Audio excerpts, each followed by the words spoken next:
मध्यमाम् अस्मदाचार्यपर्यन्तां वन्दे गुरुपरम्परां यो नित्यमच्युतपदाम्बुजयुग्मरुक्मं व्यामोहतस्तदितराणि तृणाय मेने अस्मद्गुरोर्भगवतोस्य दयैकसिन्धोः रामानुजस्य चरणौ शरणं प्रपद्ये मातापिता युवतयस्तनया विभूतिः सर्वं यदेव नियमेन मदन्वयानाम् आद्यस्य नः कुलपतेर्वकुलाभिरामं श्रीमत्तदङ्घ्रियुगलं प्रणमामि मूर्ध्ना भूतं सरश्च महदात्मजभट्टनाथ श्रीभक्तिसारकुलशेखरयोगिवाहान् भक्ताङ्घ्रिरेणुपरकालयतीन्द्रमिश्रां श्रीमत्पराङ्कुशमुनिं प्रणतोऽस्मि नित्यम् पितामहस्यापि पितामहाय प्राचेतसा देशफलप्रदाय श्रीभाष्यकारोत्तमदेशिकाय श्रीशैलपूर्णाय नमो नमस्तात् आचार्यानस्मदीयानपि परमगुरून् सर्वमाचार्यवर्गं श्रीमद्रामानुजाख्यं मुनिमखिल जनोद्धारणायावतीर्णं पूर्णार्यं यामुनेयं मुनिवरमगतौ रामराजीवनेत्रौ वन्दे नाथं मुनीन्द्रं वकुलधर शमूनाथलक्ष्मी मुकुन्दान् अस्मद्गुरुभ्यो नमः। शुक्लाम्बरधरं विष्णुं शशिवर्णं चतुर्भुजं प्रसन्नवदनं ध्यायेत् सर्वविघ्नोपशान्तये यस्य द्विरदवक्त्राद्याः पारिषद्याः परश्शतं विघ्नं निघ्नन्ति सततं विश्वक्सेनं तमाश्रये ज्ञानानन्दमयं देवं निर्मलस्फटिकाकृतिम् आधारं सर्वविद्यानां हयग्रीवमुपास्महे अभङ्गुरकलादानस्थूलनक्षत्रमीयुषे तुङ्गाय महसे तस्मै तुरङ्गाय मुखे नमः। पूजन्तं राम रामेति मधुरं मधुराक्षरम् आरुह्य कविताशाखां वन्दे वाल्मीकिकोकिलं वाल्मीकेर्मुनिसिंहस्य कवितावनचारिणः शृण्वन् रामकथानादं को न याति पराङ्गतिं यः पिबन् सततं रामचरितामृतसागरं मधुरपुस्तं मुनिं वन्दे प्राचेतसमकल्मषं गोष्पदीकृतवाराशिं शकीकृतराक्षसं रामायण महामालारत्नं वन्दे नीलात्मजम् अञ्जनानन्दनं वीरं जानकीशोकनाशनं कपीशमक्षहन्तारं वन्दे लङ्काभयङ्करम् आनुषीकृतमार्ताण्डं गोष्पदीकृतसागरं तृणीकृतदशग्रीवम् आञ्जनेयर्नमाम्यहं मनोजवं मारुततुल्यवेगं जितेन्द्रियं बुद्धिमतां वरिष्ठं वातात्मजं वानरयूथमुख्यं श्रीरामदूतं शिरसा नमामि। उल्लङ्घ्य सिन्धोः सलिलं सलीलं यशोकवह्निं जनकात्मजायाः आदाय तेनैव ददाह लङ्कां नमामि तं प्राञ्जलिराञ्जनेयम् आञ्जनेयमतिपाटलाननं काञ्चनाद्रिकमनीयविग्रहं पारिजाततरुमूलवासिनं भावयामि पवमाननन्दनं यत्र यत्र रघुनाथकीर्तनं तत्र तत्र कृतमस्तकाञ्जलिं बाष्पवारि परिपूर्णलोचनं मारुतिं नमत राक्षसान्तकं वेदवेद्ये परे पुंसि जाते दशरथात्मजे वेदः प्राचेतसादासीत् साक्षात् रामायणात्मना चरितं रघुनाथस्य शतकोटिप्रविस्तरम् एकैकमक्षरं प्रोक्तं महापातकनाशनं शृण्वन् रामायणं भक्त्या यः पादं पदमेव वा स जातिब्रह्मणस्थानं ब्रह्मणा पूज्यते सदा। वाल्मीकिगिरिसम्भूता रामसागरगामिनी पुनातिभुवनं पुण्या रामायण महानदी श्लोकसारसमाकीर्णं सर्गकल्लोलसङ्कुलं काण्डग्राहमहावीनं वन्दे रामायणार्णवं यः कर्णाञ्जलिसम्पुटैरहरः सम्यक् पिबत्यादरात् वाल्मीकेर्वदनारविन्दगलितं रामायणाख्यं मधु जन्मव्याधिजराविपत्तिमरणैः अत्यन्तसोपद्रवं संसारं सविहाय गच्छति पुमान् विष्णोः पदं शाश्वतं तदुपगतसमाससन्धियोगं सममधुरोपणतार्धवाक्यबद्धं रघुवरचरितं मुनिप्रणीतं दशशिरसश्च वधन् निशामयध्वं श्रीराघवं दशरथात्मजमप्रमेयं సీతాపతిం రఘుకులాన్వయరత్నదీపం ఆజానుబాహుమరవిందరాజతాక్షం రామం నిశాచర వినాశకరం నమామి. వైదేహీ సహితం సురద్రుమతలే హైమే మహామండపే మధ్యే పుష్పకమాసనే మునిమహే వీరాసనే సుస్థితం అగ్రే వాచయతి ప్రభంజనసుతే తత్వం మునిభ్యః పరం వ్యాఖ్యాంతం భరతాదిభిః పరివృతం రామం భజే శ్యామలం. వామాంకశ్చిదజానకిం పరిలసత్కోదండదండం కరే చక్రం చోర్ధ్వకరేణ బాహుయుగళే శంఖం శరం దక్షిణే బిభ్రాణం జలజాతపత్రనయనం భద్రాద్రిమూర్ధ్ని స్థితం కేయూరాదివిభూషితం రఘుపతిం సౌమిత్రియుక్తం భజే. ఆపదామపహర్తారం దాతారం సర్వసంపదాం లోకాభిరామం శ్రీరామం భూయో భూయో నమామ్యహం. ధర్మాత్మా సత్యసంధశ్చ రామో దాశరథిర్యది పౌరుషే చ ప్రతిద్వంద్వః శరైనం జహిరావణిం సకృదేవ ప్రపన్నాయ తవాస్మీతి చ యాచతే అభయం సర్వభూతేభ్యో దదామ్యేతద్వ్రతం మమ. ధ్యాయే భద్రాద్రివైకుంఠరామం సీతారమాన్వితం శంఖచక్రధనుర్బాణధరం సౌమిత్రిసేవితం. శ్రీరామాయ నమః. శ్రీమతే రామానుజాయ నమః.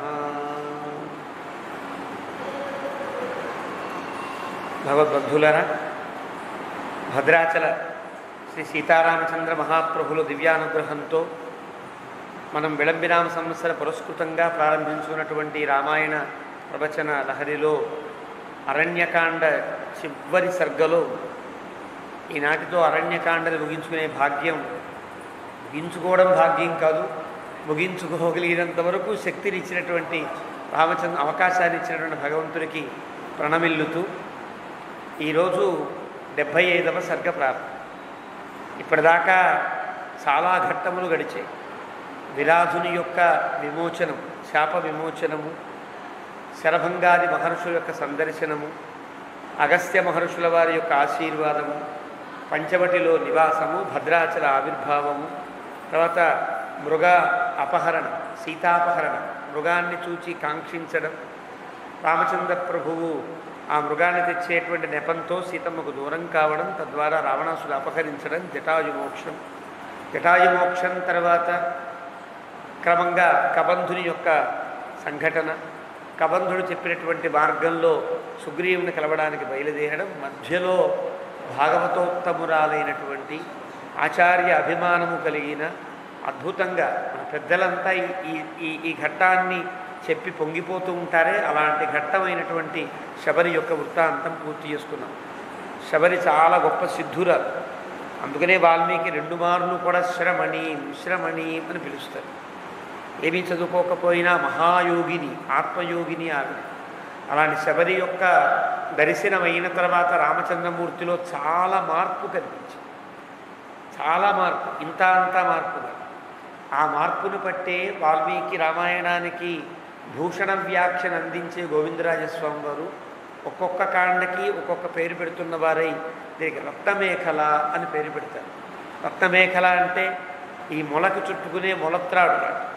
మొలత్రాడు దేని తర్వాత పీతాంబరం మహతు ప్రారంభంలో చెప్పారు గోవిందరాజస్వామి వారు.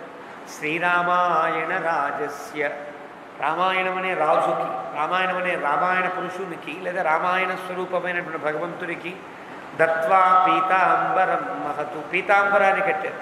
కట్టిన తర్వాత అర్పయే పరయా లక్ష్మ్యా రాజంతీం రత్నమేఖలా, ఇప్పుడు అద్భుతమైనటువంటి ప్రకాశవంతమైన రత్నమేఖలు చుడుతున్నాను రాముడికి అన్నారు మీరు గోవిందరాజస్వామి. ఎందుకన్నారంటే పీతాంబరం అంతా అంటే అయోధ్యాకాండ అంతా కూడా రామచంద్రమూర్తిని ధర్మనిష్ఠునిగా లోకానికి పరిచయం చేసి, చాలా గొప్ప ధర్మిష్ఠుడు.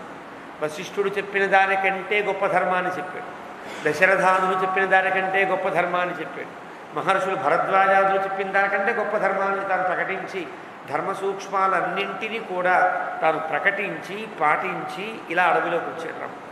కాబట్టి ధర్మమూర్తి రాముడు, అందులో సందేహం లేదు. కానీ తనకు తగులుతున్న ఆపదలు చూసిన, తాను తాను ఎదుర్కొంటున్నటువంటి కష్టాలు చూసిన ధర్మం మీద రామచంద్రమూర్తికి కొంచెం పట్టు సడలినట్టు అనిపిస్తుంది కదా. దేవుడి ధర్మం, ఇన్ని పూజలు చేశాను, దేవుడు ఏమన్నా అనుగ్రహించాడా, ఎప్పుడు కష్టాలే అనుకునేవాడు సామాన్యంగా మనకు కనిపిస్తుంటారు లోకంలో. అలా రామచంద్రమూర్తికి కూడా ధర్మము పట్ల కొంచెం సన్నగిల్లుతోందేమో అన్నట్లుగా ఒక్కొక్క మహర్షి రామునికి పరిచయం కావడం, తద్వారా ఆ మహర్షిని చూచాక ఓహో ఇలా ఉండాలి ధర్మం మీద, ఇలా ఉండాలి ధర్మం అంటే పట్టు అని రామునికి ఈ కాండ అంతా ధర్మము నుండి చ్యుతుడు కాకుండా లేదా ధర్మం మీద మరింత నిష్ట కలిగేటట్లుగా చేస్తోంది ఈ కాండ అని అంటారు. అందుకని మొదటి నుంచి కూడా ప్రారంభంలో నాకెన్ని కష్టాలు, రాజ్యాభ్రంశ వనేవాస అన్నీ కదా, రాజ్యం నుండి దూరమయ్యా, వనంలో ఉండవలసి వచ్చింది. ద్విజో నష్ట, సీతాపహరణం, ద్విజో నష్ట, ఇవన్నీ నాకు బాధలే. ఎంత ఎంత ఎంత లోకానికి ఉపకారం చేసిన వాడిని అయితే, ఎంత ధర్మాన్ని పాటించిన వాడినైనా కష్టాలు పడుతున్నా కదా అనే అభిప్రాయంలో రాముడు ఉంటే ఒక్కొక్క పాత్ర రాముడికి మరింత దార్ఢ్యాన్ని కలిగిస్తుంది, ధర్మ దృఢతను కలిగిస్తుంది. కాబట్టి కట్టుకున్న బట్ట జారిపోకుండా ఉన్నందుకు పైన ఒక మేకల కట్టుకున్నట్లుగా, ఒక వడ్డాణం పెట్టుకున్నట్టుగా రాముని యొక్క ధర్మము జారిపోకుండా ఉండేటట్లుగా ఈ కాండ రత్నమేఖలగా మారింది. చిట్ట చివరిగా శబరిని చూచిన తర్వాత ఇంకా రాముడిలో అసలు బేలతనమే లేదు, ఇక్కడి నుంచి ఆనందమే. రాముడు ఆనందం అంటే సీతమ్మ లేదనేటువంటి బాధ ఎప్పుడూ ఉంటుంది, కానీ పర్వాలేదు, ప్రయత్నం చేస్తే సీతమ్మను చూడగలుగుతా. ప్రయత్నంలో ఆలస్యం కాకుండా ఉండడమే రాముని యొక్క ప్రయత్నం, రాముని యొక్క ముందున్న లక్ష్యం తప్ప వేరే బాధ రాముడికి లేదు. అది చెప్పడం కోసం రాముడు ఇక్కడి నుంచి ఒక మార్పులో కనిపిస్తాడు. ఇంత గొప్పతనమా, గురువుల యందు భక్తి కలిగి ఉంటే ఇంత శక్తి కలుగుతుందా, ఇంత అద్భుతమైనటువంటి ఒక స్థితి కలుగుతుందా, ధర్మం మీద ఒక దార్ఢ్యం కలుగుతుందా అని రాముడు ఆశ్చర్యపోతున్నాడని ఈ సర్గను ప్రారంభం చేస్తాడు వాల్మీకి. శబరి రామునికి ఆదర్శమూర్తిగా నిలిచింది అనడంలో మనకి సందేహపడక్కర్లా. దివంతు తస్యాం యాతాయాం శబర్యాం స్వేన తేజస లక్ష్మణేన సహ భ్రాత్ర చింతయామాస రాఘవ. తస్యాం యాతాయాం శబర్యాం అంటే అప్పుడే శబరిలాగా ఇంకా స్వర్గానికి ఆ పరమపదానికి వెడుతోంది. యాతాయాం సతి సప్తమి ప్రయోగం కదా, సప్తమితో ప్రయోగం కాబట్టి ఇంకా వెళుతోందో లేదో రాముడు లక్ష్మణుడితో కూడిన వాడై ఆలోచించడం ప్రారంభించాడు. చింతయామాస రాఘవ, ఆలోచిస్తున్నాడు. సచింతయిత్వా, చింతయామాస అని చెప్పిన శ్లోకం తర్వాత శ్లోకంలో చింతయిత్వా అంటే ఎంత ఆలోచించాడంటే చాలా ఆలోచించాడు. ఇలాగా శబరికి ఆచార్యుల గురువుల యందు ఉండే అభిమానం ఎంత గొప్పది, ఆ అభిమానానికి తగినట్లుగా ఆమె యొక్క ఆచరణ ఎంత గొప్పది. నేను వస్తానని వారు చెబితే నేను వచ్చేంత వరకు నిరీక్షించగలిగే ఆవిడ ఓపిక ఎంత గొప్పది. అంటే నాకేం తెలుస్తుంది, పని సాధించేంత వరకు ఓపిక పట్టాలని ఆవిడ పాఠం నేర్పింది కదా. సీతమ్మ కనిపించేంత వరకు ఓర్పును వహించవలసినటువంటి స్థితిలో నాకు నేర్పింది శబరి. ఇలా అనుకుంటూ శబరి నుండి నేర్చుకున్న పాఠాలన్నీ మననం చేసుకుంటున్నవాడై రామచంద్రమూర్తి అని అంటారు. సచింతయిత్వా ధర్మాత్మ, రెండో పదం ధర్మాత్మ అంటే ధర్మము యందు మరింత ఊనిక పెరిగింది రాముడికి. ఇప్పటిదాకా కొంచెం కష్టపడుతాను, ధర్మాన్ని పాటించేవాడిని అయినా నాకే అన్ని కష్టాలు వచ్చాయి, ఏమిటి ధర్మం వల్ల నాకు ప్రయోజనం అనుకునే స్థితి నుండి రాముడు లేదు, ధర్మాన్ని పాటించాల్సిందే, ధర్మాన్ని పాటిస్తే తప్పనిసరిగా విజయాన్ని పొందుతామనేటువంటి దృఢ దీక్ష పొందినవాడైన రాముడు అని చెప్పడం కోసం సచింతయిత్వా శబరి యొక్క ఘట్టాన్ని పూర్తిగా స్మరించిన రాముడు ధర్మాత్ముడై ప్రభావంతం మహాత్మన, మహాత్ముల యొక్క ప్రభావం ఎంత గొప్పదా అనుకున్నవాడై. ఇప్పటిదాకా రాముడికి కేవలం మతంగ మహర్షుల యొక్క సమక్షమైనటువంటి సంపర్కమేం లేదు, వాళ్ళని చూడలేదు, కానీ వాళ్ళ ప్రభావాన్ని చూశాడు. అంతకుముందు అగస్త్య మహర్షి ఆశీర్వాదాలు పొందాడు, అంతకుముందు శరభంగాది మహర్షుల అనుగ్రహాన్ని పొందాడు. కాబట్టి వాళ్ళ ప్రభావం నా నుండి దూరం అవుతుంది, ఇక్కడ వాళ్ళ ప్రభావం నా మీద ఉంటుంది.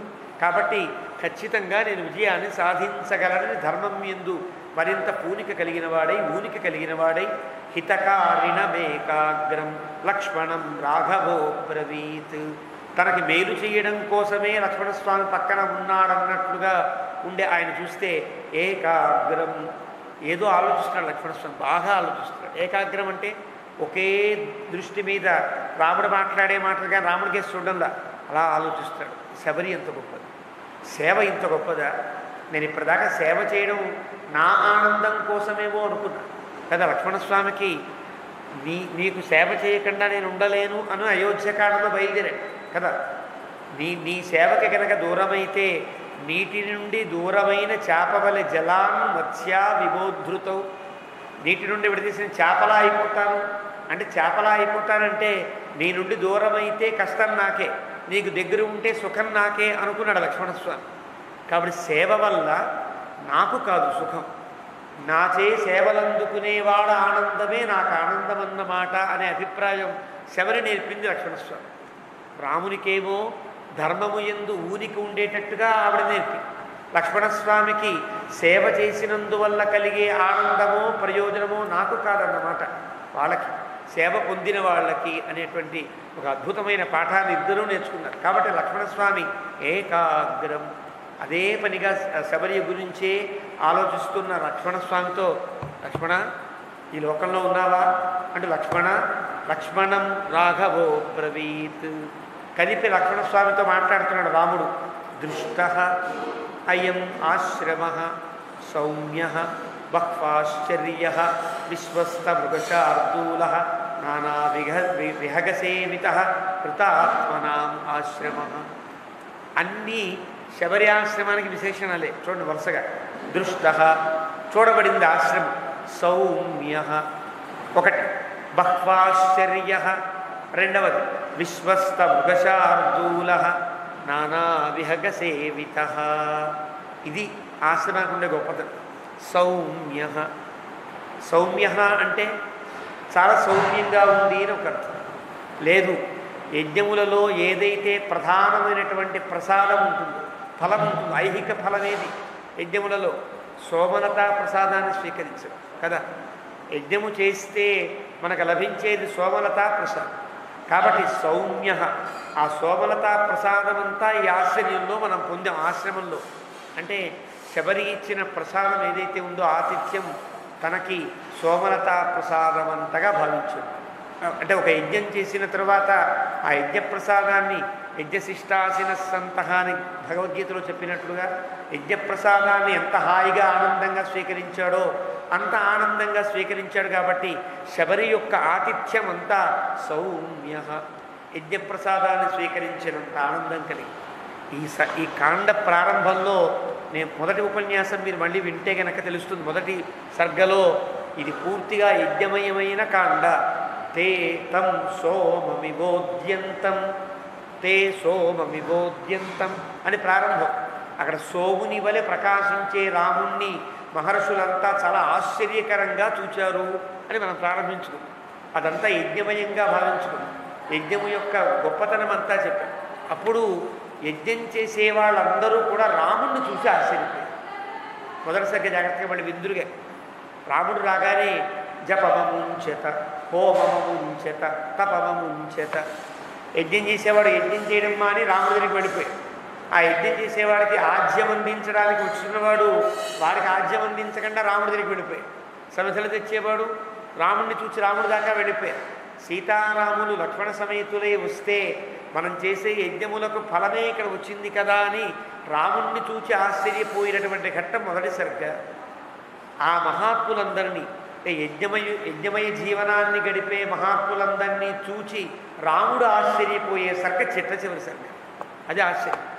ఈ అరణ్యకాండలో ఉండే గొప్పతనం మొదటి సర్గేమో రాముణ్ణి చూచి వాళ్ళు ఆశ్చర్యపోయారు.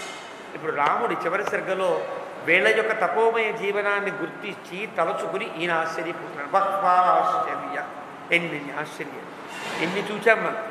శరభంగ మహాముని ఆశ్రమంలో ఎన్ని ఆనందాలు, ఎన్ని ఆశ్చర్యాలు చూచాం. ఇక్కడ ఎన్ని చూచాం. ఆశ్చర్యం కదా. ప్రహర్షమతులం లేభే ఆశ్చర్యమితి తత్వత. ఈ ఆశ్చర్యం నుండి కిష్కింధాకాండ సగం దాకా రాముడు తేరుకోడు. ఇంకా ఆశ్చర్యమే అంత. ప్రతిరోజు ఇదే గుర్తు రావడం, అబ్బాయి ఎంత గొప్పతనం, ఎంత అద్భుతం, ఎంత ఆశ్రమం అది, ఎంత శబరి, ఎంత గొప్పది, ఇలా అనుకుంటూ ఉంటాడే. కాబట్టి బహ్వాశ్చర్య, ఎంత ఆశ్చర్యకరం లక్ష్మణ. కృతాత్మన, వాళ్ళంతా కూడా మహర్షులంతా కూడా కృతాత్మన అంటే కృత చేయబడిన ఆత్మజ్ఞానము కలిగిన వారు ఎంత జ్ఞానాన్ని పొందారో అంత జ్ఞానాన్ని పాటించారు. ధర్మాన్ని జ్ఞానాన్ని పొందడం గొప్పతనమే. ఇంకా పొందిన జ్ఞానాన్ని ఆచరణాత్మకం చేసుకుంటే అది కదా గొప్పతనం. జ్ఞానమనుష్ఠానమివై నన్ రాఘవే యుడయనాన గురువై అడయిందక్క అంటారు వరవరముని ఆ ఉపదేశరత్నమాలలో. అంటే అర్థం జ్ఞానము అనుష్ఠానము రెండూ ఉంటేనే వాడి గురువని. జ్ఞానము లేకపోతే గురువులో ఒక లోపం ఏర్పడుతుంది, అనుష్ఠానం లేకపోతే ఒక లోపం ఏర్పడుతుంది. జ్ఞానము లేని గురువు గుడ్డివాడితో సమానం. జ్ఞానం అంటే జ్ఞానం అంటే తెలిపేది కదా. మరి అనుష్ఠానం లేనివాడు కుంటివాడితో సమానం. అనుష్ఠానం అంటే నడక, ప్రవర్తన. అనుష్ఠానము జ్ఞానము రెండూ ఉంటే రెండు లెక్కల పక్షి ఎంత ఆనందంగా ఎగురుతుందో గురువైన వాడికి జ్ఞానము అనుష్ఠానము రెండూ ఉండాలి. వీళ్ళు ఎలాంటి వాడు? జ్ఞాన అనుష్ఠానములు కలిగిన వాడు. ఉభాభ్యామేవ పక్షాభ్యాం పక్షి యథాకే పక్షిణాం గతి తదైవ జ్ఞానకర్మాభ్యాం గురవ అని అంటారు. అంటే అర్థం రెండు రెక్కలు ఉంటేనే ఆకాశంలో పక్షి ఎగిరినట్లుగా గురువైన వాడు జ్ఞానకర్మాభ్యాం జ్ఞానము కర్మము రెండూ ఉంటేనే వాడు గురువు అనిపించుకుంటాడు. కాబట్టి వీళ్ళంతా కూడా మనకి మహా గొప్ప గొప్ప గురువుల యొక్క భక్తి ఉంటే దేనినైనా సాధించవచ్చుననే ఒక అద్భుతమైన పాఠాన్ని నేర్చుకున్నాం మనం. విశ్వస్త మృగశార్దూల. ఇలాంటి స్థితిలో ఈ ఆశ్రమం ఎట్లా ఉంది? మృగశార్దూల. మృగము అంటే లేడి, శార్దూల అంటే పులి.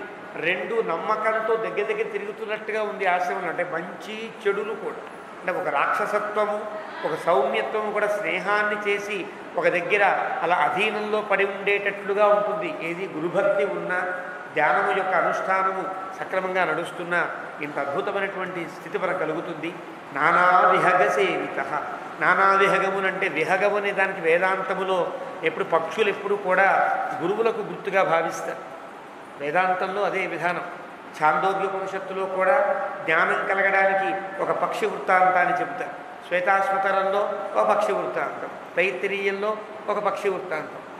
ఎప్పుడు జ్ఞానాన్ని ఉపదేశించాలన్నా ఒక పక్షి వృత్తాంతాన్ని ఉపనిషత్తులు చెప్తాయి. పక్షులన్నీ కూడా గురువులకు సంకేతములుగా భావిస్తారు. అందుకే తిరుప్పావై ప్రారంభంలోనే గోదమ్మ తల్లి వరుసగా 6 పాసురాల్లో కూడా పక్షుల యొక్క కలయికై చెప్తుంది. కీషు కీషన్ రింగుమానైచ్చాత్తన్, ఇలా భరద్వాజ పక్షుల గురించి ఇవన్నీ చెప్తుంది. అంటే పక్షులు ఎప్పుడూ కూడా జ్ఞానప్రదము జ్ఞానం కలిగినటువంటి గురువులకు సంకేతం. కాబట్టి నానా విహగ సేవిత. ప్రధాగా మనం చూసినటువంటి ఆశ్రమాలన్నీ కూడా గొప్ప గొప్ప మహర్షులతో నిండిన ఆశ్రమాలు చూచాం. లక్ష్మణ సప్తానాంచ సముద్రాణం, 7 సముద్రాలు చూచాం కదా. ఏషు తీర్థేషు లక్ష్మణ. అంటే ఇంకా ఆశ్చర్యం, కళ్ళ ముందు శబరి చూపిస్తున్నటువంటి ఘట్టాన్ని కనిపిస్తూ ఉంటే 7 సముద్రాల్లో కూడా ఏషు తీర్థేషు ఆ తీర్థముల యందు ఉపస్పృష్టం అక్కడ చెప్పలా. శబరి చెప్తూ ఉంటే రాముడు లక్ష్మణుడు గబగబా ఆ సముద్రాల్లో దిగి స్నానం చేశారు లేదా ప్రోక్షణ చేసుకున్నారు. విధివతు పితరశ్చాపితర్పితా. గబగబా దిగి శబరి మాట్లాడుతూనే ఉంది. ఇప్పుడు దిగారు, చక్కగా తర్పణాలు చేసుకున్నారు తండ్రికి తర్పణాదులన్నీ ఆచరించారు వీళ్ళిద్దరూ కూడా. ప్రణష్టం అశుభం తత్తు కళ్యాణం సముపస్థితం. ఇది రాముడి మాట. ఇప్పటిదాకా మనం ఏదైతే నష్టం అనుకున్నామో ఆ నష్టమంతా ఇక శుభము కాబోతుంది, కళ్యాణము కాబోతుంది. ఇప్పటిదాకా నష్టం ప్రణష్టం అశుభం తతు. ఆ ప్రణష్టం పోయిందేమో అనుకున్నామే, అది పోల, అది కళ్యాణమయమై ఉంది. అశుభం అనుకున్నామే, అది అశుభం కాదు, కళ్యాణమయమై ఉంది. కళ్యాణం సముపస్థితం. ఇక్కడ నుండి నా మనస్సులో అశుభము ఏదో నష్టపోయాననే బాధే లక్ష్మణ నాకు ఇంకా కలగడం లేదు. అంటే ఎంత మార్పు వచ్చిందో చూడండి. ఒక రోగం ఉన్న వ్యక్తికి ఒక మంచి మందు వేస్తే కనుక ఆ మందు కనుక పనిచేసి రోగం తీరిన తర్వాత ఎంత హాయిగా ఉంటుంది. రోగాన్ని పోగొట్టుకున్నటువంటి ఆ వ్యక్తి ఎంత ప్రశాంతంగా ఉంటాడో అంత ప్రశాంతంగా రామునికి ఉన్నదన్నమాట. తేన తత్వేన హృష్టం మే. తేన తత్వేన, ఈ శబరి యొక్క వృత్తాంతము చేత హృష్టం మే, నా మనస్సంతా చాలా ఆనందపడుతోంది. మనో లక్ష్మణ సంప్రతి, ఇప్పటికే ఆనందపడుతున్నాను లక్ష్మణ. సంప్రతి అంటే ఇంకా ఆనందం నాకు ఇంకా ఇంకా అది ఆ పొందుతూనే ఉన్నా. అంటే శబరి వెళ్ళిపోయినా శబరి మాటలు శబరి యొక్క చేష్టలు మరి నాలో ఆనందాన్ని కలిగిస్తున్నాయి. హృదయే హి నరవ్యాఘ్ర శుభం ఆవిర్భవిష్యతి. ఇక నుండి నా హృదయంలో శుభమే ఆవిర్భవిస్తోంది తప్ప దుఃఖం అనేది ఆవిర్భవించదు అని అంటాడు. విరహం వేరు. మళ్ళీ సీతమ్మ లేదని విరహపడతాడు. కిష్కింధాకాండలో సీతావిరహంతో బాధపడతాడు. ఆ బాధ వేరు, ఇది వేరు. ఈ కష్టం ఇక పొందలేమో, నాకు చెందదేమో, సీతమ్మను చూడలేనేమో అనే బాధ మాత్రం ఉండదు ఇంకా.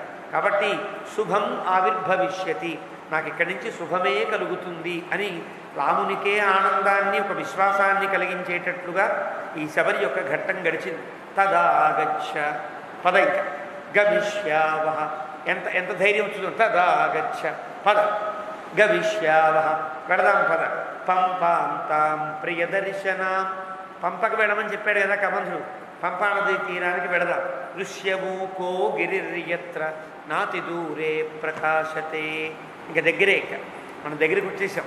అంటే దృశ్యమూకం దగ్గర ఉందని కాదు అర్థం, మన లక్ష్యానికి దగ్గర అవుతున్నాము లేక. నాతి దూరే ప్రకాశతే, ఇంకా ఏమాత్రం ఆలస్యం లేదు.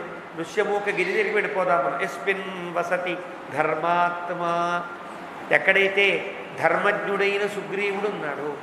సుగ్రీవుడు ఎవడో తెలియదు కదా. ఎందువల్లంటే కబంధుడు చెప్పినటువంటి సందర్భంలో సుగ్రీవుడి మీద అంత ప్రేమేం కలగల.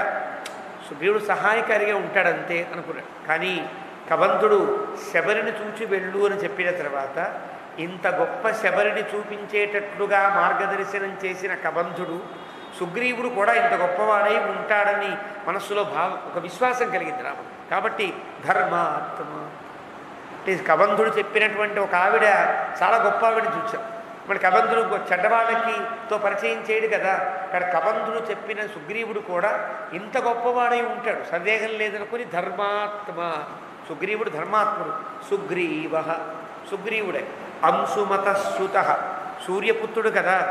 సూర్యుడు ఎప్పుడు మన వంశానికి ఉపకారకుడే తప్ప అపకారకుడు కాదు కదా. నిత్యం వాలిభయాత్రస్త. రాముడికి ఎంత ధైర్యం కలిగిందంటే రాముడు సుగ్రీవుడు నాకు అవసరమో ఆసరా కాదు, వాలిభయంతో ఉన్నట్టు పాపం. పెడదాం పద అంటే వాడికి వాలిభయాన్ని తీర్చి సుగ్రీవుణ్ణి ఆనందపరుద్దామనేంత ఆనందం ధైర్యము రాముడికి కలిగే. వాలిభయాత్ నిత్యం త్రస్త, నిత్యము వాలిభయముతో ఉన్నాడట. చతుర్భి సహ వానరై, నలుగురు వానరులు అక్కడ సుగ్రీవుడి దగ్గర ఉన్నారు. అభిత్వరే చతం ద్రష్టుం, ఎప్పుడెప్పుడు చూద్దామా అనిపిస్తుంది. ఎప్పుడెప్పుడు సుగ్రీవుడిని చూద్దామా అనిపిస్తుంది. కారణం ఆలస్యం చేస్తే ఆ సుగ్రీవుడితో ఉండేటువంటి ఆ స్నేహమయమైనటువంటి రోజులు తగ్గిపోతాయి కదా. ఇంకా ఆలస్యం చేయడానికి వీలేదు. అభిత్వరే, చాలా త్వరపడుతున్నానయ్యా. తం ద్రష్టుం, ఆ సుగ్రీవుణ్ణి చూడ్డానికి. సుగ్రీవం వానర ఋషభం, వానరులలో శ్రేష్ఠుడు ఆయనే. అంటే రాజు కాదగిన వాడు సుగ్రీవుడే అన్నమాట. ఇంకా సుగ్రీవుడిని చూడాల. సుగ్రీవుడి కష్టమేంటో పూర్తిగా తెలియదు. అది సుగ్రీవుడే తప్పు చేశాడా వాడి తప్పు చేశాడా తెలియదు మనకి. మనకి కిష్కింధాకాండలో ఆ కథ చూస్తున్నా వాళ్ళే కరెక్టేమో అనిపించే సందర్భాలు కూడా కనిపిస్తాయి. మనం సుగ్రీవుణ్ణి ధర్మాత్ముడుగా మనం ఒప్పుకోవాలంటే చాలా కష్టం. కిష్కింధాకాండంలో రాముణ్ణి పరీక్ష పెడతాడు. రాముణ్ణి ఒక పట్టాన్ని అంగీకరించాడు. రాముడు చేసే ప్రతి పనిలో ఏదో చిన్న శంక పడుతూ ఉంటాడు. ఇలా ఉంటాడు సుగ్రీవుడు. కానీ రాముడికి విశ్వాసం, సుగ్రీవుడు గొప్పవాడు. అలాంటి వాడిని చూడాలి. అతనికే రాజ్యాన్ని అప్పచెప్పాలి అన్నంత భావన ఇక్కడే కలిగింది. వానర ఋషభం, వానరులో శ్రేష్ఠుడు ఆయనే. కాబట్టి తదధీనం హి మే సౌమ్య, అతని అధీనంలోనే ఉన్నది లక్ష్మణ. సీతాయా పరిమార్గణం, సీత యొక్క వెతుకులాట, సీతమ్మను అన్వేషించేటువంటి ఒక గొప్ప కార్యం కూడా అతని అధీనమై ఉన్నదని కబంధుడు చెప్పాడు. తదధీనం హి జీవితం, అలా ఉంటుందని చెప్పాడు కదా. అదే మాటతో ఇక్కడ తదధీనం హి మే సౌమ్య, మనకి సుగ్రీవుని యొక్క స్నేహము చాలా అవసరమని తను చెప్పాడు. బయలుదేరు. ఏవం బ్రువాణం, ఇలా చాలా ధైర్యంగా మాట్లాడుతున్నటువంటి రామచంద్ర ప్రభువుని తం ధీరం, ఎంత ధైర్యం కలిగిందో రాముడికి ఆశ్చర్యం కలిగింది. నేను ఇంత ఓదార్చినా రాముడికి ధైర్యం కలగదా? ఒక్క శబరిని చూసేటప్పటికి ఎంత ధైర్యం. తం ధీరం కాంచి ధైర్యవంతుడిగా మాట్లాడుతున్నాడు రాముడు. సౌమిత్రిరబ్రవీత్. లక్ష్మణస్వామి అంటున్నాడు గచ్చావహ పదన్నయ్య. ఇప్పటిదాకా తానే అన్నయ్య పద పద అంటూ తోస్తున్నాడు. ఇప్పుడు రాముడే ముందు అడుగు వేసి దా లక్ష్మణ అంటే ఇంత ఆనందం కలుగుతుంది. చాలా ఆనందం కలిగి గచ్చావహ వెడదాం పదనే త్వరితం తత్ర గబగబా వెళ్ళిపోదాం పద. మమాపి త్వరతే మనః. నీ యొక్క అభిమానాన్ని నీ యొక్క విశ్వాసాన్ని చూరగొన్న సుగ్రీవుణ్ణి చూడాలని నా మనస్సు మరింత ఉవ్విళ్ళూరుతోంది.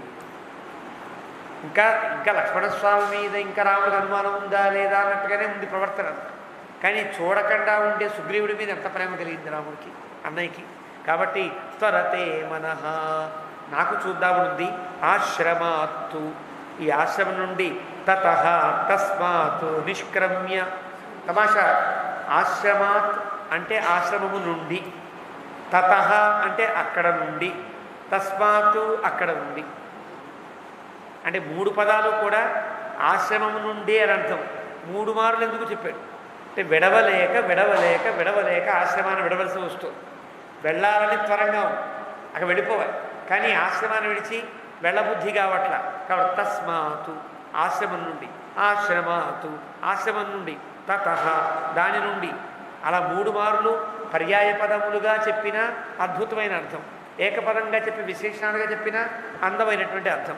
అలాగా నిష్క్రమ్య సవిశాంపతి, రాజు అయినటువంటి రామచంద్ర ప్రభు ఆజగామ తతః పంపాం లక్ష్మణేన సహాభిభూహు. అభిభూహు అంటే ఆ ప్రదేశానికి చేరాలనే తాపత్రయంతో ఆ ప్రదేశాన్ని పొందాలనుకున్నవాడే రామచంద్ర ప్రభు లక్ష్మణుడితో సహితంగా ఆ పంపా నదీ తీరానికి వెళ్ళిపోయాడు. అంటే గబగబా కదా, ఇంకా వాల్మీకి వెళుతూ వెళుతూ ఇవన్నీ చూచాడంటే లేట్ అయిపోతుంది. టక్కని పంపా నదీ తీరం దాకా వెళ్ళిపోయారు. వెళ్ళిపోయిన తర్వాత సదదర్శ ఆజగామ తతః పంపకి చేరుకున్నారు. సదదర్శ తతః పుణ్యా, పుణ్యమైనటువంటి పంపా నదీ తీరం, పంపా సరస్సు. ఉదార జనసేవిత, ఉదారులైనటువంటి మహాత్ములందరి చేత ఇది సేవించబడే సరస్సు గొప్పది. నానాద్రుమలతాకీర్ణ, ఎప్పుడు నదిని చూసినా నదిని వర్ణించాలి, నదిని అసహ్యించుకోకూడదు. ఇదొక పాఠం ధర్మశాస్త్రాల్లో కూడా. ఒక నదీ తీరాన్ని పెడితే ఏంటండి చెత్త, ఏంటండి బురద అనకూడదట. బురద ఉన్నా చెత్త ఉన్నా ఇదొక నియమం. మన గంగానదీ తీరంకి వెడతాం, ఎంతలా ఉంటుంది. అయినా ఏమాత్రం గంగని మనస్సులో కూడా జుగుప్సాకరమైన భావన రానివ్వకూడదు. నోటి వెంట ఏమిటండి నది, ఏమిటో గంగ గంగ అనుకుని వచ్చాం, కావేరి కావేరి అన్నాం, ఒక చుక్క నీరు లేదు, అంతా బురద చెత్త అని అనుకున్నామా, నది యొక్క అనుగ్రహం కలదు. కాబట్టి ఎప్పుడు నది దగ్గరికి వెళ్ళినా ఇది నియమం, ధర్మశాస్త్ర నియమం. ఏ క్షేత్రానికి వెళ్ళినా, క్షేత్రము, గోతీర్థం అంటే గోశాల, క్షేత్రము, ఆ నది, గురువుల సమక్షము, ఈ 4 దగ్గరికి వెళ్ళినప్పుడు అక్కడ ఉండే చిన్న చిన్న లోపాలని మనం చూచి జుగుప్సాకరం పడ్డామా అది ధర్మలోపం ఏర్పడుతుంది అని జ్యోతిశాస్త్రంలో మనకి ధర్మశాస్త్రంలో చెప్తారు. కాబట్టి నది దగ్గరికి వెళ్ళంగానే రామచంద్ర ప్రభు నదిని పొగుడుతున్నాడు, అద్భుతంగా పొగుడుతున్నాడు. ఇది పుణ్యమైన నది, ఉదార జన సేవితమైనటువంటి నది. నానాద్రుమలతా కీర్ణం. ఏ నదికైనా ఏది అందం, చుట్టూ చెట్లు ఉంటే అందం. చెట్లున్నాయంటే చెట్లని కూడా పెంచి పోషించగలిగే గొప్పతనం నా నదీ తీర్థానికి ఉందన్నమాట. నదికి ఉండే ఆనందం అది. ఒక క్షేత్రం ఉంటే ఒక ఆలయము, గోపురము, పద్దలు అంతా ఉంటాయి కదా క్షేత్రం. క్షేత్రం అంటే కేవలం ఆలయ గోపురాలు కాదండి, జంగమ తీర్థులు అని అంటారు. విద్వాంసులైన వారు, భక్తులైన వారు అక్కడ తిరుగుతూ ఉంటే ఆ తిరిగేటువంటి దాన్నే క్షేత్రం అంటారు. నమ్మాళ్ళ వాళ్ళు తమ యొక్క ప్రబంధంలో తిరుమాలిదం షోలైనటువంటి ఒక దివ్యదేశాన్ని కీర్తిస్తూ ముందు క్షేత్రాన్ని కీర్తించరు. ఎంతమంది వేదవిధులు, ఎంతమంది భాగవతోత్తములు హాయిగా తిరుగుతూ ఉంటే వారి యొక్క కదలికల వల్ల పుణ్యమైనటువంటి తిరుమాలిదం షోలై క్షేత్రం అది అని అంటారు. అంటే దేన్ని కీర్తించాలి, అక్కడ జంగములు అంటే తిరిగేటువంటి భగవన్మూర్తులై, తిరిగేటువంటి వేదస్వరూపులై ఉండేటువంటి వారిని కీర్తించాలి. మరి నదీ తీర్థంలో చెట్లని వర్ణించాలి, చెట్లు అక్కడ ఉండే ప్రకృతిని వర్ణించాలి. ఇవన్నీ ధర్మశాస్త్ర నియమములు కాబట్టి వాల్మీకి అలాగే చెప్తున్నాడు. నానాద్రుమలతా కీర్ణాం పంపాం పానీయవాహిని. చక్క తాగడానికి వీలైన నీరు మోస్తూ తిరుగుతుంది. అంటే ఎంత గొప్పది. అందరికీ ప్రాణాన్ని జీవాన్ని ఇచ్చే నీటిని మోసుకుంటూ తిరుగుతోందంటే ఎంత పరోపకారి ఇది. నువ్వు చిన్నప్పుడు ఒక శ్లోకం చెప్పేవారు, గుర్తుందో లేదు. కొబ్బరి చెట్టు గురించి అద్భుతమైన శ్లోకాన్ని చెప్పావు. ప్రథమ వయసి పీతం తోయమల్పం స్మరంతః శిరసి నిహిత భారాః నారికేళా నరాణాం. చిన్నప్పుడు ఎప్పుడో చిన్న మొక్కగా ఉన్నప్పుడు దాని మొహాన్ని కాస్త ఉప్పు వేసి కొద్దిగా నీళ్ళు పోస్తాం కదా. ప్రథమ వయసి పీతం తోయం అల్పం స్మరంతః. కొబ్బరి చెట్టుకి ముందు ఉప్పు వేయాలి. ఉప్పు వేస్తే తీయటి నీళ్ళు వస్తాయి. కింద కనుక ముందు ప్రారంభంలో మొక్కగా ఉన్నప్పుడు ఉప్పు కనుక బాగా చల్లితే చాలా తీయటి నీళ్ళు ఏర్పడతాయి. అంటే మనం దాని మొహాన్ని ఉప్పు పడేస్తే, ఇన్ని నీళ్లు పడేస్తే ఆ కొబ్బరి చెట్టు పెరిగి తోయమల్పం స్మరంతః, వీడు నాకు నీళ్లు పోసాడు, నా మొహాన్ని కాస్త ఉప్పేసాడు అంటారు. వాడు ఉప్పు తిన్నానండి అంటారు, చూసారా ఎప్పుడన్నా? ఎందుకు వస్తుంటే ఈ ఉప్పు అనేది మొక్కల దగ్గర నుంచి మనదాకా నడుస్తుంది. తోయమల్పం స్మరంతః, ఇంత ఉప్పు, నా మొహాన్ని ఇంత నీళ్లు పోసాడు వీడు అని స్మరంతః స్మరించుకుంటూ శిరసి నిహిత భార నారికేళా నరాణాం. వీడికి మంచినీళ్ళు ఇవ్వాలని నెత్తి మీద కొబ్బరికాయలు పెట్టుకుని మరి మోసుకుంటూ ఉంటుంది కొబ్బరి చెట్టు. వారికి ఇష్టం. నాకు చెప్పిన వారే చెప్పారు శ్లోకాన్ని. సలీల మమృత కల్పం దద్యురా జీవితాంతం. మనం కొద్దిగా దాన్ని చిన్నప్పుడు పోస్తే అది కొబ్బరి నెత్తి మీద కొబ్బరికాయల బోండాలను ధరించి తీయటి నీళ్ళు ఇస్తుంది. ఎప్పటిదాకా ఇస్తుంది? ఆజీవనాంతం, తన బతుకున్న జీవితాంతం అంతా ఇస్తుంది. ఎంత కృతజ్ఞత! నహి కృత ఉపకారం సాధవో విస్మరంతి. కొద్దిగా చేసిన మేలును కూడా మర్చిపోకుండా ఉండగలిగే వాళ్ళు కదా మహాత్ములు. మరి నది ఎలా ఉంటుంది? నది కూడా పరోపకారాయ వహంతి నద్య. మనందరినీ తరింపజేయడం, మనందరినీ బతికించడం కోసం కదా నదులు నడుస్తూ ఉంటాయి. కాబట్టి పానీయ వాహిని. మనం గోదావరి నదిలో ఏమిటండి ఈ నీరు అన్నామంటే, ఈ నీరు ఎంతమందిని బతికించింది, ఈ నీరు ఎన్నిటికీ జీవనాధారమైంది, ఈ నీరు ఎంతమందిని బతికించబోతోందో అలాంటి నదిని రక్షించుకోవడం, శుద్ధి చేసుకోవడం మన బాధ్యత తప్ప, అది అలా ఉంటే బాధ్యులము బాధితులము మనం తప్ప నది కాదు కదా. ఇక్కడ పానీయ వాహిని. ఎప్పుడు నది కూడా మన కోసమని ఆ పానాన్ని నీళ్లు పట్టుకుని తిరుగుతూ మోసుకుంటూ తిరుగుతూ ఉంటుంది. అంత గొప్ప నది. పద్మై సౌగంధికై తామ్రాం. మరి ఎలాంటిది? మనకి మంచినీళ్ళు ఇవ్వడం కోసమని చుట్టూ చెట్లని పెంచుకుని, ఎంత అందమైన వర్ణన చూడండి. చెట్లని పెంచుకుంటూ ఆ చెట్టు పెరుగుతాయి. చెట్లకుండే ఆ పుష్పాల సుగంధం అంతా ఈ నదిలో పడుతూ ఉంటుంది. ఆ సుగంధాన్ని కలుపుకుంటూ ఉంటుంది. ఒక నది ఒక రసాయనిక చర్య వల్ల అనేక రకాల పుష్పముల యొక్క మధువులను కానీ పుప్పొడులు కానీ తనలో కలుపుకుని మనకు ఒక అందమైన మందులాంటి నీరు ఇస్తుంది కదా. వాటర్ థెరపీ అని వైద్యంలో నీటితోనే చికిత్స చేసే విధానములు ఉన్నాయి. వేదములో కూడా చెప్తారు. ఆపోహిష్టాది మంత్రములన్నీ కూడా ఆ విధానము సంబంధించినవే. కాబట్టి ఆ నదులలో ఉండే తీర్థాల చుట్టూ ఉండే చెట్లు, వాటికి ఉండే పుప్పుడులు పడడం. పద్మై సౌగంధికై తామ్రాం శుక్లాం కుముదమండలై.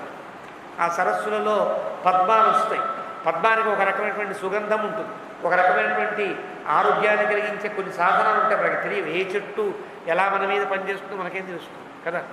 ఇలాంటి సుగంధమయములైనటువంటి పద్మములతో నిండి ఎర్రటి ఒక పైన ఎర్రటి చార కనిపించేటట్టుగా ఉండే నీరు, శుక్ల కొంచెం దగ్గరగా వస్తే తెల్లటి స్వచ్ఛమైన నీరు, కుముద మండలై ఎన్నో కలువ పువ్వులన్నీ ఉన్నాయి ఇక్కడ. నీలాం కువలయై కువలయోద్ఘాటై బహువర్ణాంకుథామివ. దూరం నుంచి చూశాడు రాముడు. ఆ పంపా సరస్సు ఎలా ఉంది అంటే, ఒక దగ్గరేమో ఎర్రటి పద్మములతో ఎర్రటి పట్టా వేసినట్టుగా ఉంది ఆ నది మీద.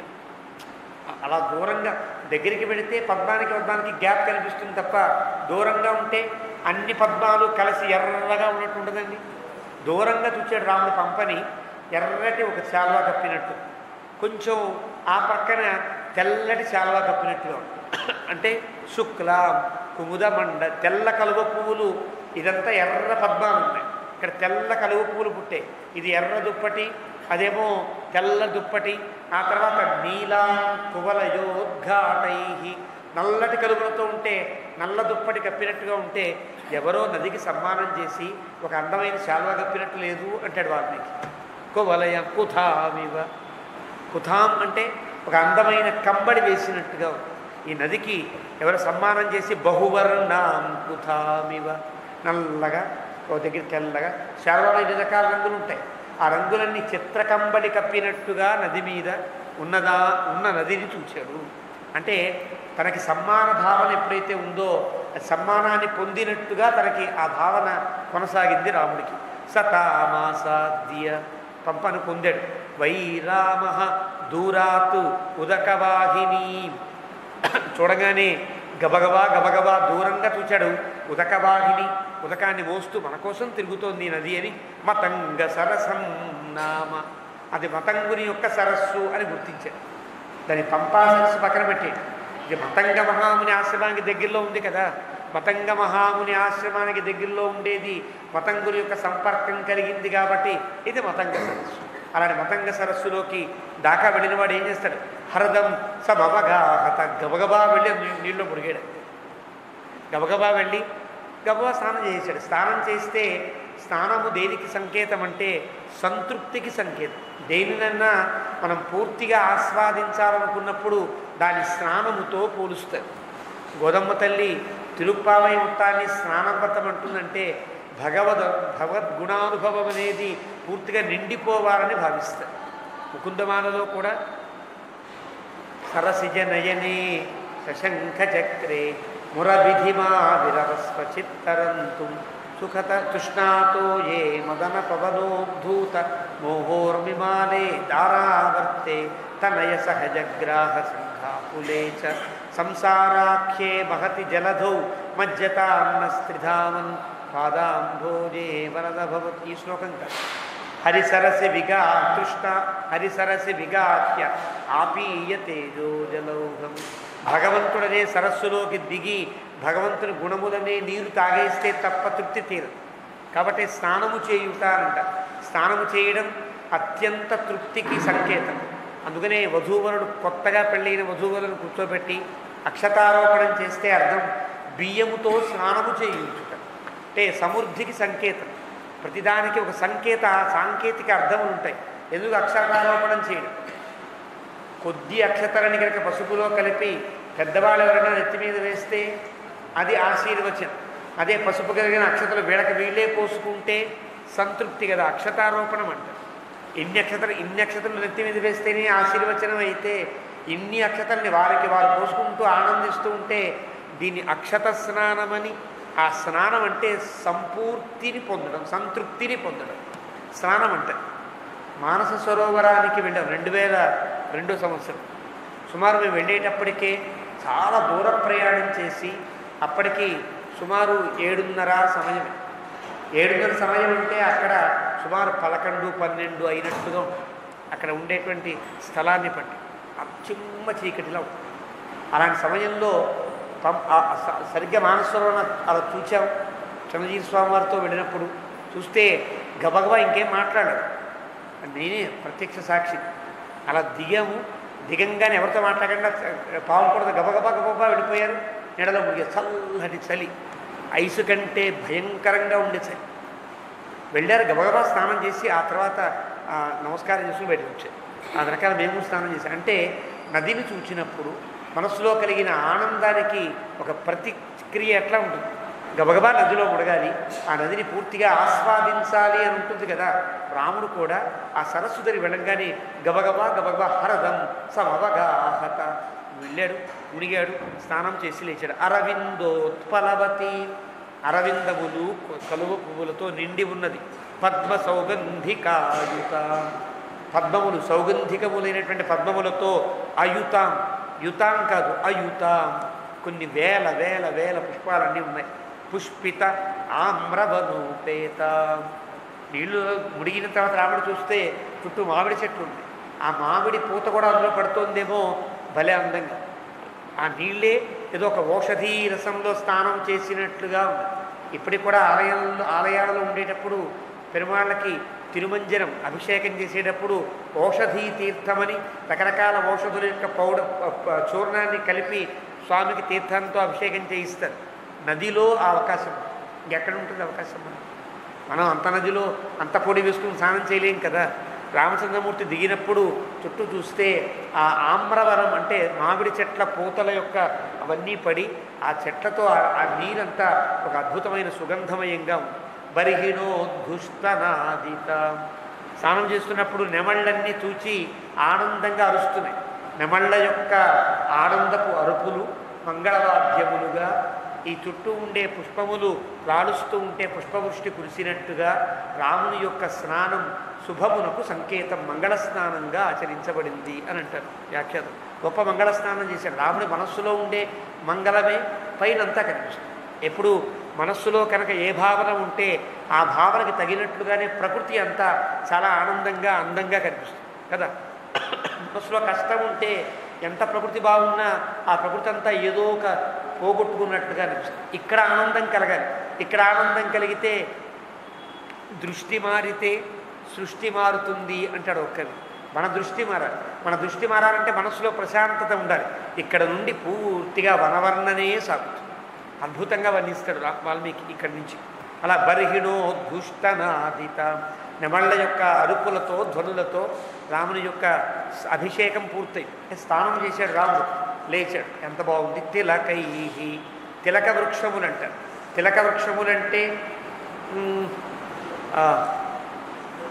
బొట్టుగ చెట్లు అంటారు. తెలుగులో బొట్టుగ చెట్లని పేరు వాడు తిలక వృక్షములకి. బీజపూరైశ్చ, దాడిమ చెట్లు అన్నీ ఉన్నాయి.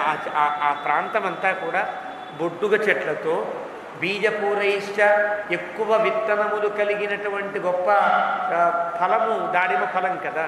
దాడిమ ఫలములతో, ధవై, చండ్ర చెట్లు, శుక్లద్రుమై, తెల్లటి మద్ది చెట్లు, పుష్పితై కరవీరైశ్చ చాలా పుష్పించిన గన్నేరు చెట్లు, పున్నాగై, సురపున్నాగలు అంటే సురపున్న చెట్లు అంటారు. పున్నాగ, కేసర ఇవన్నీ కూడా సురపున్న చెట్లకు పేరు. సుపుష్పితై, ఇది పుష్పితై కరవీరై, సుపుష్పితై పున్నాగై, చాలా చాలా చక్కటి అందమైనటువంటి పుష్పములతో నిండి ఉంది. మాలతీ కుందగుల్మైశ్చ అంటే మాలతీ గుల్మై కుందగుల్మైశ్చ, జాజి పూల యొక్క లతలతో పొదలన్నీ నిండి ఉన్నాయి. అలాగే మల్లెపూల పొదలతో నిండి ఉంది ఆ ప్రాంతమంతా. భాండీరై అంటే అశ్వత్థ వృక్షం మర్రి చెట్లతో నిండి ఉంది. నిచులై, నిచులై అంటే ఎర్రగన్నేరు చెట్లు. గన్నేరు చెప్పాడు కదా, ఎర్రగన్నేరు చెట్లు అన్నమాట. అలా అశోకై, అశోక వృక్షములు. సప్తపర్ణైశ్చ, సప్తపర్ణములు అంటే ఏడాకుల అరటి చెట్లు అంటారు. అరటి చెట్లల్లో ఏడాకులు వచ్చే అరటి చెట్లని శుభములుగా భావిస్తారు. అందుకని అరటి చెట్లల్లో ఏది ఏ చెట్టో మనం గుర్తించలేకపోతాం కాబట్టి కొంతమంది ఇళ్లల్లో అరటి చెట్లు, మా ఇంట్లో ఇది ఆచారం లేదండి, మా ఇంట్లో అరటి చెట్టు వేయకూడదండి అనేవాళ్ళు మనకి ఇప్పటికీ కనిపిస్తారు. కొన్ని ఆచారాలు ఉంటాయి. కొంతమంది అరటి చెట్లని దొడ్లో వేసుకోవడానికి కొంత ఇబ్బందులు పడతారు. వాళ్ళ పూర్వంలో ఉండాలి. ఏడాకుల అరటి చెట్టు శుభ పరంపరలనే సాగిస్తుంది.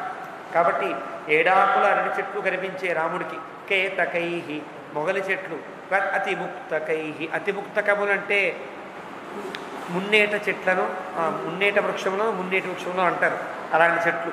అన్యైశ్చ వివిధై వృక్షై, దూరంగా ఉంటే ఆ చెట్లేమో రాముడు గుర్తించలేకపోయాడు, వాల్మీకి గుర్తించలేక అన్యై వివిధై పుష్పై వృక్షై అనేక రకాల చెట్లు. చూస్తే ఎలా ఉందంటే ఆ మతంగ వనం అంతా కూడా అందంగా పుష్పములతో అలంకరించిన అందమైన స్త్రీ వలె, సీత వలె ఉన్నది ఆ చెట్టు, ఆ వనం అంతా. సీతాదర్శనం మాట. ఆ వనం మొత్తాన్ని కూడా రామచంద్ర ప్రభువు ఎలాగ ప్రమదావివ భూషిత, అందమైనటువంటి పూలతో అలంకరించబడ్డ అందమైన స్త్రీ వలె ఉన్నది. రామునికి వేరే స్త్రీ ఎప్పుడు కనిపించదు, సీతమ్మే కనిపిస్తుంది. కాబట్టి సీతమ్మే కనిపించింది. అలా ఇలా ఉంటుంది కదా సీత. సీతలా ఉంది కదా ఈ వనము అంటే సీత తనకు దొరికినంత ఆనందం కలిగింది రాముడికి అని అర్థం. అలాగే సమీక్షమాణో పుష్పాఢ్యం, అలా సమీక్షమాణ చాలా ఆనందంగా ఆశ్చర్యంగా ఇష్టంగా చూస్తున్నవాడిని. సర్వతో విపుల ద్రుమం, పుష్పాఢ్యం విపుల, ఒక చెట్టు కనిపించింది, అన్ని పూలే ఆ చెట్ల నిండా కూడా. దాని చుట్టూ తిరుగుతూ అబ్బాయి ఎంత బాగుంది ఈ చెట్టు. రాముడికి ఇంకా ఆ బాధ లేదు, మర్చిపోయాడు. ఇంక ప్రకృతిని ఆస్వాదించేటువంటి మానసిక స్థితి ఏర్పడింది అంటే అర్థం మనస్సులో ఒక ప్రశాంతత, మనస్సులో ఒక శుభమైనటువంటి స్థితి ఏర్పడింది, ప్రకృతి అంతా శుభంగా కనిపిస్తుంది. ఆ విధంగా బయలుదేరి పెడుతున్నాడు. కోయష్టికై అర్జునకై పెడుతుంటే చిన్న కోయష్టిక పక్షులు అంటారు, దానికి టిట్టిభములని పేరు. సంస్కృతంలో టిట్టి టిట్టి ఇతి భాంతి ఇది టిట్టిభాహ అని దాన్ని వర్ణిస్తారు. అంటే లకుముకి పిట్ట, తెలుగులో లకుముకి పిట్ట అని పేరు. అది అది అరిచే ముందు టిట్టి టిట్టి అంటుంది, ముందు టిట్టి టిట్టి అని అరుస్తుంది. ఆ సౌండ్ అట్లా వస్తుంది, మనం గుర్తించలేము కదా. టిట్టి టిట్టి అని కుయ్యి అంటుంది, ఏదో ఉంటుంది దానికి ఉండేటువంటి సౌండ్. ఆ ముందు టిట్టి అంటుంది కాబట్టి సంస్కృతం దానికి టిట్టి భములు అనే పేరు ఆ లకుముకి పెట్టలు. ఆ వృక్ష ఆ చెట్టు ఆ పక్షులు కనిపించాయి, ఎంత ముద్దుగా ఉంటాయి. ఎక్కడ కనిపిస్తాయి అవి? చూచి ఆనందించాడు. అంటే పక్షులను కూడా చూచి ఆనందించగలిగే ఒక స్థితి ఏర్పడింది రాముల్లో. ఒక శుభమైనటువంటి ఆలోచన. అర్జునకై అర్జున పక్షులు అంటారు, అదొక రకమైన తెల్లటి పక్షులు అన్నమాట. శతపత్రైశ్చ, శతపత్రములంటే చాలా ఎక్కువ రెక్కలలో ఉండే ఈకలు కలిగినటువంటి బెగ్గురు పక్షులు. బెగ్గురు పక్షులు అంటారు. దాన్ని సంస్కృతంలో దార్వాఘాటము అని అంటారు. ఇలా చెట్టు మీద ఉండి టక కొడుతూ ఉంటాయి. ఏమిటది? వడ్రంగి పిట్టలు అంటారు. ఆ చెట్టు కొట్టి కొట్టి కొట్టి కొట్టి చెట్టుకు పెద్ద హోల్ చేస్తాయి. దాని గొప్పతనం. ఎంత గొప్ప చెట్టు అయినా, ఎంత గొప్ప సారవంతమైన చెట్టు అయినా తన ముక్కుతో పొడుస్తుంది, చిన్న గీత అలా పొడిచి పొడిచి పొడిచి అక్కడ పెద్ద హోల్ చేసి అందులో ఉంటుంది. ఎంత ప్రయత్నశీలతో ఉంటుంది. దాన్ని చూస్తే ఏం తెలియాలి? ప్రయత్నం చేయాలంటే, ప్రయత్నం చేస్తే మనకు ఆవాసం దొరుకుతుంది, ప్రయత్నం చేస్తే ఫలితం లభిస్తుంది అని చెప్పేటట్లుగా ఉండే శతపత్రాలు చూచాడు. కీలకై, చక్క చిలకలు, ఎన్నో అందమైన చిలకల్ని చూచాడు రాముడు.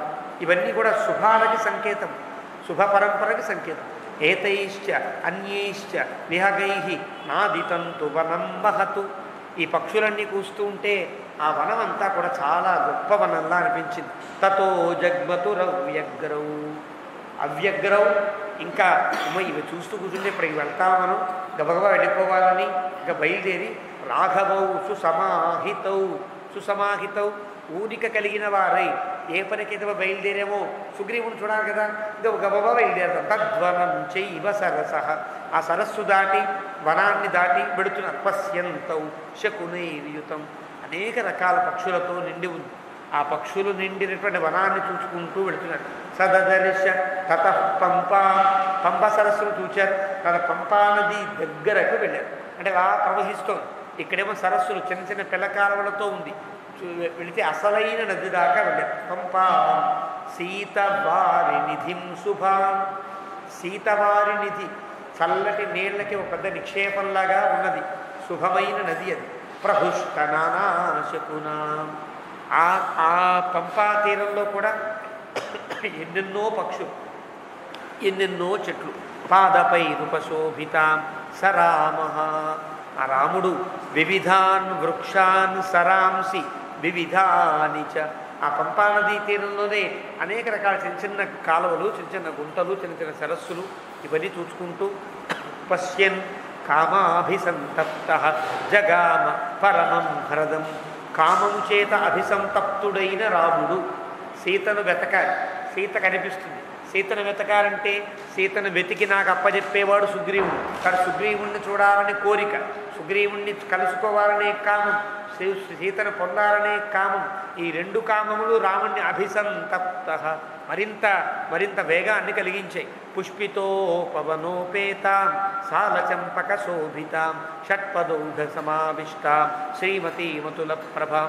6 శ్లోకములతో హాయిగా వర్ణించాడు ఇంతకుముందు పంపని. మళ్ళీ 2-3 శ్లోకములతో వర్ణిస్తాడు. పుష్పిత ఉపవనోపేతాం సాలచంపక శోభితాం షట్పదౌఘ సమావిష్టాం శ్రీమతీమతుల ప్రభాం. పుష్పితములైన ఉపవనములతో నిండి ఉన్నది, సాల మధ్య వృక్షములతో, సంపెంగ వృక్షములతో నిండి ఉన్నది. షట్పదౌఘ సమావిష్టాం, 9 ఎన్నో 9 ఉన్నాయి అంటే పుష్పాలు మంచి రసవంతములై ఉన్నాయని లెక్క. అలాంటి 9లతో నిండి ఉన్నది. శ్రీమతి, చాలా శోభాయుక్తంగా ఉన్నది. అతుల ప్రభాం, దేనితో కూడా పోల్చడానికి వీలు లేనంత అందంగా సుందరంగా ఉన్నది ఈ పంపా నది. స్ఫటికోపమతో యాఢ్యాం, స్ఫటికములు ఎంత తెల్లగా స్వచ్ఛంగా నిర్మలంగా ఉంటాయో అంత అందమైనటువంటి తీర్థంతో ఉంది. శ్లక్ష్ణ వాలుక సంతత, మెత్తటి చక్కటి ఇసుక, కాలు పెడితే గుచ్చుకోవడంత గొప్ప ఇసుక. కాబట్టి అలాంటి ఇసుకతో నిండి ఉన్న ప్రాంతం అని. సతాం దృష్ట్యా కబంధుడు చెప్పాడు, నీకు ఏదో గుచ్చుకునే గులకరాళ్లతో అశక్కరాం అని చెప్పాడు కదా. గులకరాళ్లతో ఉండే నదీ తీరం కాదు, చక్కటి సన్నటి ఇసుకతో ఉంటుందని చెప్పాడు కదా. మళ్ళీ వర్ణిస్తాడు, శ్లక్షణ వాలుక సంతత, చక్కటి మెత్తటి ఇసుక, హాయిగా నడవచ్చు అలాంటి నదీ తీరం. సతాం దృష్ట్యా పునఃపంపాం పద్మసౌగంధికైర్యుతాం, పద్మసౌగంధికములతో నిండి ఉన్నది.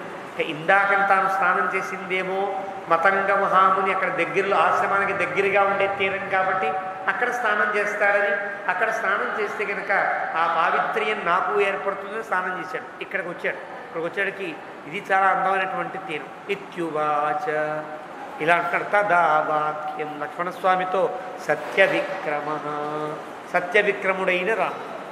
సత్యము చేత అంటే ఒక ధర్మము యందు ఊరిక కలిగి ఉండడం, సత్యము యందు విశ్వాసము కలిగి ఉండడం, దాని చేత పరాక్రమించడానికి సిద్ధమైనటువంటి ధైర్యము కలిగి ఉండడం సత్య విక్రమత్వానికి లక్షణం.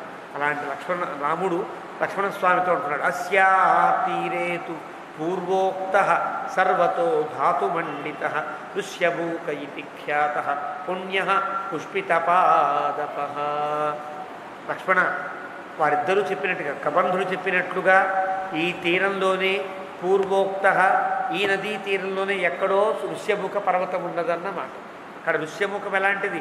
పుణ్య పుష్పిత పాదప, పుణ్యమైనది పుష్పిత పాదపై ఈ ప్రాంతం అంతా ఇట్లాగే ఉంది కాబట్టి ఋష్యముఖం కూడా ఇంత అందంగా ఇంత పుష్పిత పాదపములతోనే ఉంటుందని రాముడు హరే వృక్షరజో నామ్న పుత్రస్తస్య మహాత్మన అధ్యాస్తే తం మహావీర్య సుగ్రీవ ఇది విశ్రుత.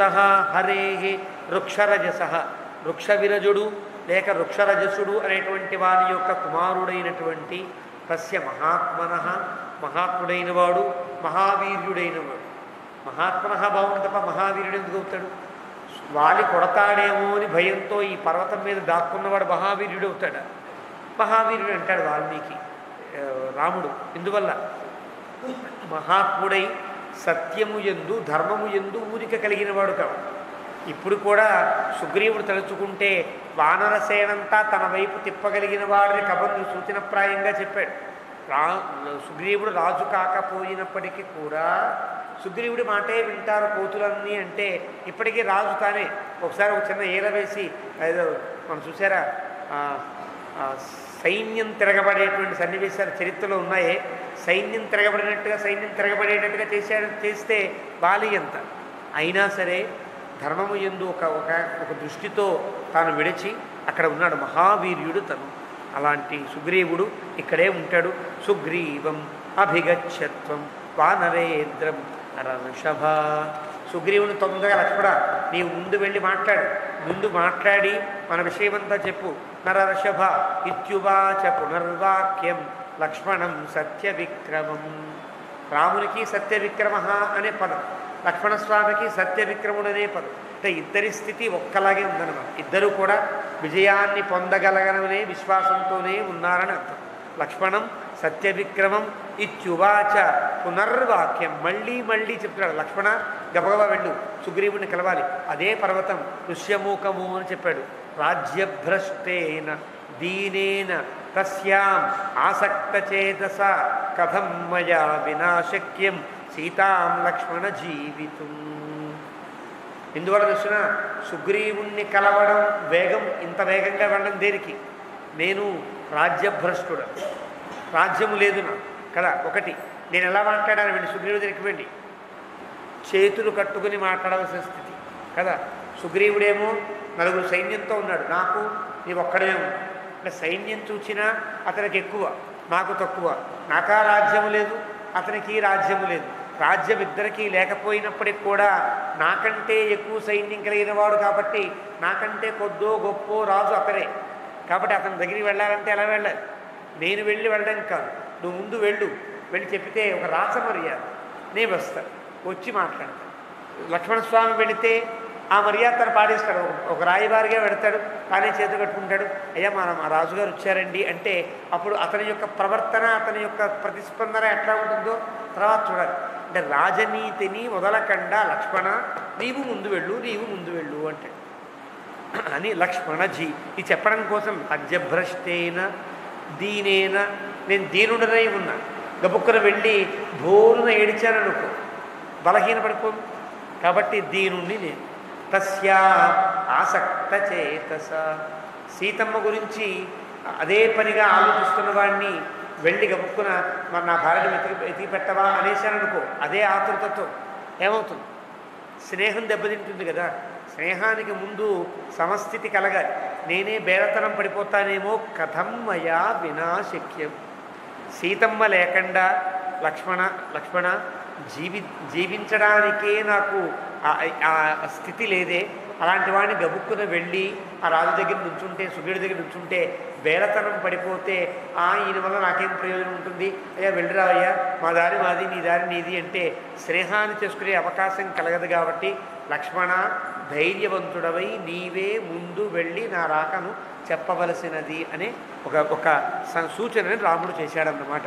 ఇత్యేవ ముక్త్వా ఇలాగే చెప్పాడు అంటాడు వాల్మీకి. ఇలాగే చెప్పడం దేనికి అంటే ఇందులో ఒక రాజనీతి దాగి ఉన్నది అని గుర్తించాలి మనం.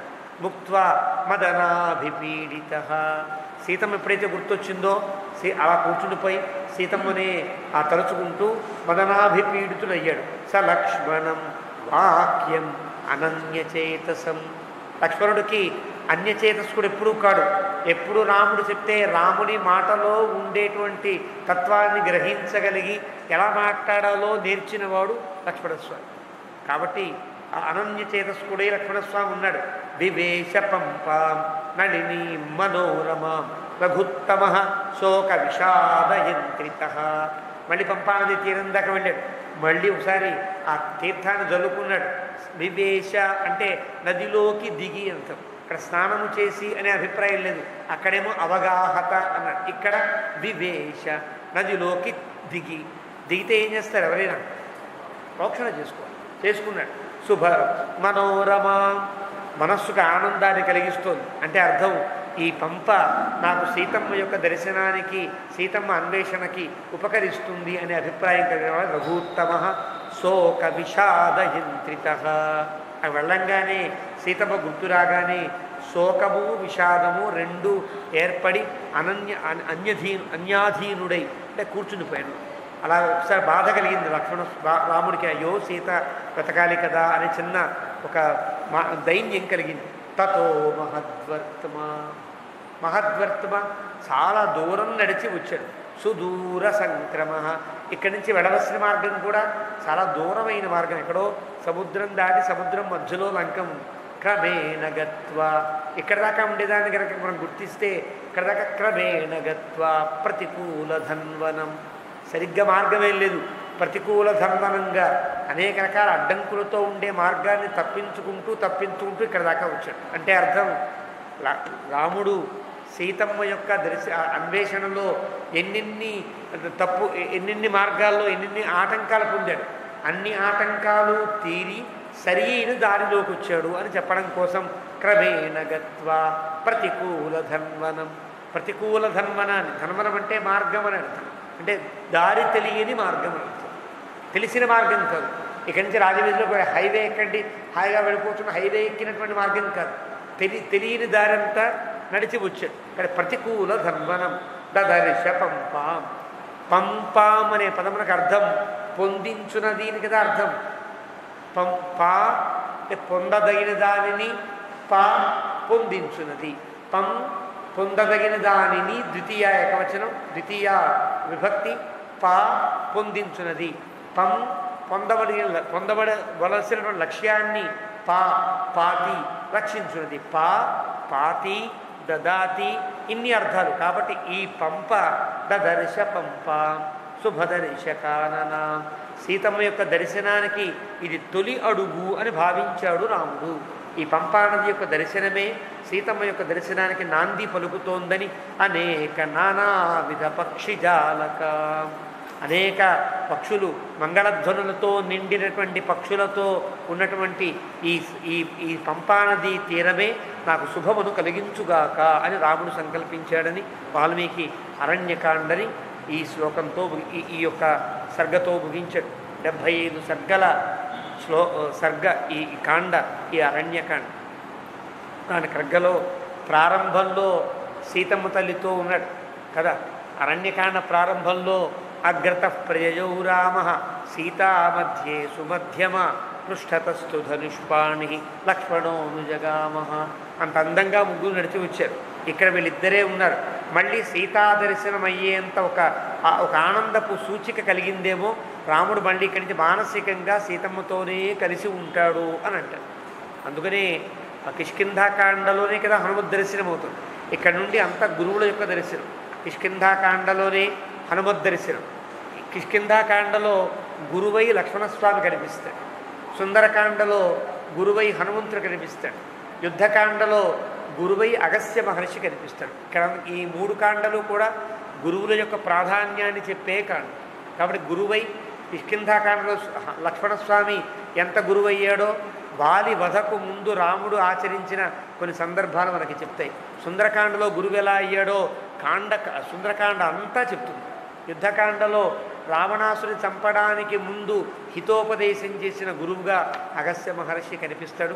అంటే ఆచార్య అభిమానము కలిగిన, అంటే గురువుల యందు అమితమైన భక్తి కలిగిన శబరిని చూచిన తర్వాత రామచంద్రమూర్తికి అంతా గురువు యొక్క అనుగ్రహమే అని పెద్దలు అందంగా ఇక్కడి నుంచి రామునికి గురువుల యొక్క ఆశీర్వాదం బాగా మెండుగా ఉంది, హాయిగా గడుస్తుంది సరిగ్గా అంటారు.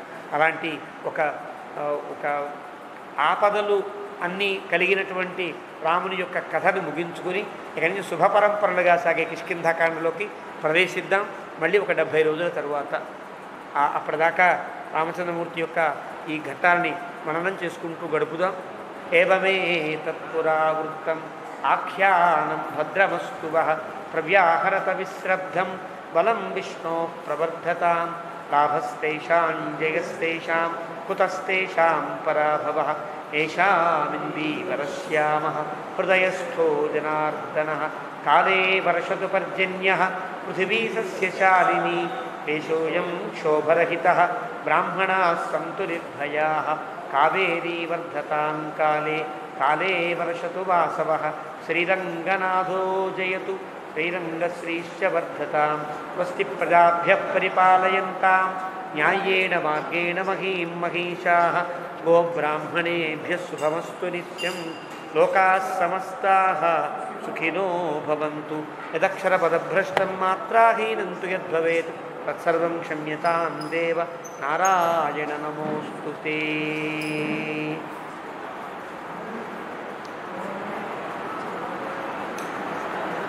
అలాగే కూర్చో అమ్మా ఏం లేదు అనంతరం మీరేం తీసుకోగలరు.